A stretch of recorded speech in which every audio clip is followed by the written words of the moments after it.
कि जो ये यात्रा होती है वो एंटी क्लॉकवाइज होती है या क्लॉकवाइज होती है। तो जो ये यात्रा है वो एंटी क्लॉकवाइज होती है। एंटी क्लॉकवाइज यही एक ऐसी स्पेशल यात्रा है जो एंटी क्लॉकवाइज होती है। और सभी आप देखते होंगे कि जितनी भी यात्राएं होती है वो क्लॉकवाइज होती है। तो यही एक ऐसी यात्रा है जो एंटी क्लॉकवाइज होती है। उसके बाद मैं आपको बताने वाली हूँ रूपकुंड के बारे में। तो रूपकुंड आप यहाँ पे देख रहे होंगे, रूपकुंड की मैं आपको यहाँ पे लोकेशन, फिट्स वगैरह सब बताने वाली हूँ। तो लोकेशन इसकी है चमोली उत्तराखंड की, और फिट्स जो है उसकी 1600 to 1650 फीट्स। अगर हम इसे मीटर्स में देखें तो 5020 मीटर्स और मोर देन 5020 मीटर्स। उसके बाद मैं आपको बताने वाली हूँ, आप यहाँ पे देख रहे होंगे कि इस जो ये लेक है रूपकुंड लेक, यहाँ पे स्केलेटन्स यहाँ पे किस लिए प्रेजेंट है, उसके पीछे बहुत सारी स्टोरीज हैं, बट मेरे पास अभी ओनली एक स्टोरी है जो कि मैं आपको बताने वाली हूँ। यह स्टोरी बहुत इंटरेस्टिंग है कि जो एक राजा थी, राजा जसवंत, उन्होंने वो अपनी प्रेग्नेंट वाइफ के साथ यहाँ पे आ रहे थे नंदा देवी राज यात्रा करने, और उनके साथ सर्वेंट्स भी थे और उनके साथ जो डांसर्स भी थे वो सब थे। तो जब ये वो यात्रा करने जा रहे थे, यहाँ पे उन्होंने एट इन द पॉइंट उन्होंने रेस्ट किया। जब वो रेस्ट कर रहे थे तब उन्होंने अपने डांसर्स को बोला कि उन्हें थोड़ा एंटरटेन करें। तो जब वो एंटरटेन हो रहे थे तो जो उनकी वाइफ थी, प्रेग्नेंट वाइफ थी, उन्होंने एक चाइल्ड को बर्थ किया at in the corner of the lake. जब उन्होंने बर्थ किया तब आप जानते होंगे कि ऐसी प्लेसेस पे चाइल्ड का बर्थ करना बहुत अशुभ माना जाता है। तो इसीलिए जो हमारी नंदा देवी हैं वो बहुत गुस्सा हो जाती है, एंग्री हो जाती है इसको देख के कि उन्होंने इतनी रिस्पेक्टेड प्लेस पे ऐसे मतलब बर्थ हुआ उनका। तो इस वजह से वो जब एंग्री हो जाती है तब वो एक बहुत बड़ा हेल स्टॉर्म भेजते हैं, यानी कि बहुत बड़ा तूफान भेजती है, जिसकी वजह से जो हमारे राजा थे और जो उनकी वाइफ थी और उनके साथ सर्वेंट्स थे और जो उनके साथ जो डांसर्स थे उन सबकी डेथ हो जाती है। तो यही रीज़न है कि जो हमारा ये जो रूपकुंड है, यहाँ पे ये जो हड्डियाँ हैं वो पाई जाती है, स्केलेटन्स पाई जाती है। Thank you so much for coming ma'am. Thank you. Good morning sir. Sir ये नंदा देवी राज यात्रा है, ये स्टार्टिंग इसकी यहाँ से होती है, नंदा देवी राज यात्रा एट इन द टाइम। और ये हमारा रूपकुंड है, ये जो मिडल में पड़ता है लास्ट इसकी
सम्मान करें, फेंके नहीं किसी भूखे को दान करें। भोजन का सम्मान करें, फेंके नहीं किसी भूखे को दान करें। अरे आइए जरा आप इस दृश्य को भी देख लीजिए।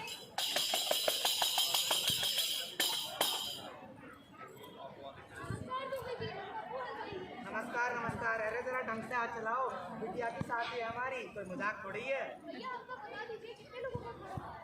देखो बाराती और घर वालों को मिलाकर कुछ 300-400 लोग हो रहे हैं, तुम 600 लोग खाना बनवाओ।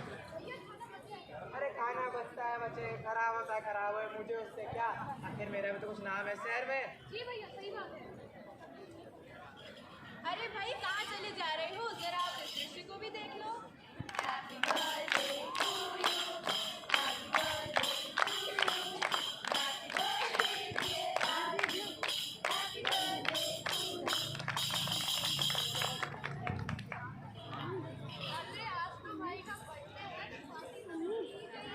क्यों नहीं भाई क्यों नहीं, आओ तुम सबको एक बड़े से होटल में पार्टी कराता हूँ। वेटर जरा खाना तो लगवा दो। आज तुम्हें जितना खाना है जो खाना है पेट भर के खाओ। बर्थडे तुम्हारे भाई का। बस पेट भर गया। अरे पर तुमने तो सारा खाना नहीं छोड़ दिया। चलो कोई बात नहीं, अब एक लॉन्ग ड्राइव पे चलते हैं। बस अब नहीं कहा जाता। देखो तुम लोगों ने कितना सारा खाना बर्बाद कर दिया है, ये सही नहीं है। सही नहीं है का क्या मतलब होता है? पैसे दिए हमने इस खाने के, कोई फ्री में थोड़ी खा रहे हैं। सही बात है, सही बात है। अरे पैसे तो तुम्हारे हैं, लेकिन संसाधन तो देश के हैं ना, और तुम्हारा कोई हक नहीं बनता देश के इन संसाधनों को इस तरह बर्बाद करने का। सर माने चाहिए तुम सभी को। एक ओर हो रही है भोजन की बर्बादी, दूसरी ओर भूखी सोती आधी आबादी। एक ओर हो रही है भोजन की बर्बादी, दूसरी ओर भूखी सोती आधी आबादी।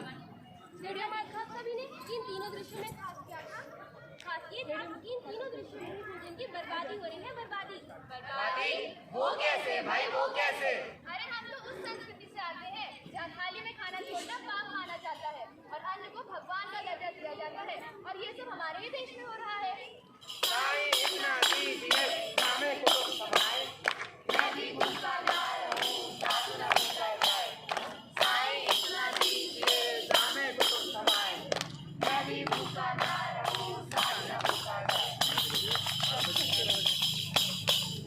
एक और चिंता का विषय है कि भारत में जनसंख्या तो बढ़ रही है, और यहाँ पे संस्कृति लोग खाने के प्रति असंवेदनशील हो रहे हैं और खाने को फेंकने की प्रवृत्ति बढ़ रही है।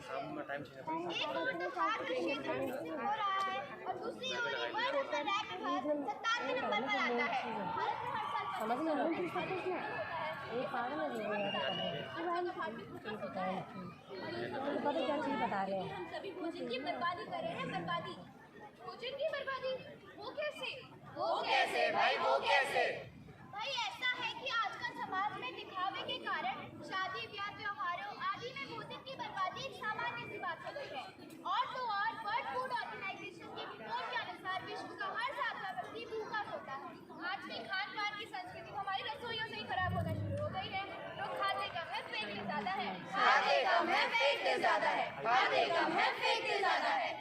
अरे यही नहीं, ऑस्ट्रेलिया में जितना गेहूं साल भर में उत्पन्न होता है उतना तो भारत बर्बाद ही कर देता है, और ये सब होता है भंडारण और खराब रखरखाव के कारण। हाय तौबा, हाय तौबा, हाय तौबा, हाय तौबा। अरे इस रिपोर्ट में तो ये भी कहा गया है कि हर वर्ष नई कच्चा खाना ऐसे ही बर्बाद हो जाता है। हर साल रसोई में बनने वाले लाखों टन भोजन बिना खाए ही बर्बाद हो जाते हैं। घर के चारों ओर फेंके गए भोजन से मीथेन गैसें निकलती है जो बहुत ही हानिकारक होती है। आज हमें भोजन की बर्बादी के खिलाफ एकजुट होने की आवश्यकता है, और इसके लिए हम अपने अपने स्तर पर कुछ उपाय कर सकते हैं। खाना उतना ही बनाए जितना आवश्यक हो, और बचे हुए खाने को सुरक्षित रखें। हरी पत्तेदार सब्जियां खराब होने से पहले ही बना लें। थाली में उतना ही भोजन लें जितने की भूख हो। खाना ना छोड़ें। शादी पार्टियों में अनावश्यक भोजन ना बनाएं तथा बचा हुआ भोजन गरीबों या एनजीओ में दान दें। इन उपायों को अपनाकर भोजन की बर्बादी को रोकें। भोजन का सदुपयोग करें। जरूरतमंद लोगों के लिए इसका उपयोग करें। जरूरतमंद लोगों